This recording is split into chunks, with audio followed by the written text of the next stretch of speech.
اللہ کے پاک نبی حضرت محمد صلی اللہ علیہ وآلہ وسلم کی ایک خوبصورت حدیث پاک میں آپ کی نظر کرنا چاہتا ہوں۔ اللہ کے پاک نبی علیہ الصلوۃ والسلام ارشاد فرماتے ہیں، اپنی زبان کو قابو میں رکھو اور فارغ وقت گھر میں ہی گزارا کرو، اپنی غلطیوں پر خوب رو، بس تم نجات پالو گے۔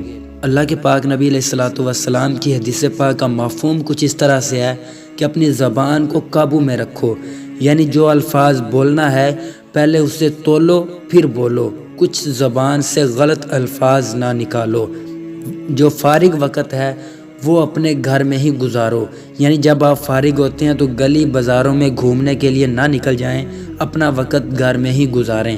اس کے بعد اپنی غلطیوں پر خوب روئیں، بس تم نجات پالو گے۔ جب بھی گناہ ہو جائے اللہ تبارک و تعالیٰ کی بارگاہ میں رو رو کر گڑ گڑا کر اپنے گناہوں کی معافی طلب کریں، انشاءاللہ اللہ کی رحمت سے آپ کو بخشش ضرور ملے گی۔ اللہ تبارک و تعالیٰ ہمیں اس حدیث پر عمل کی توفیق عطا فرمائے، آمین۔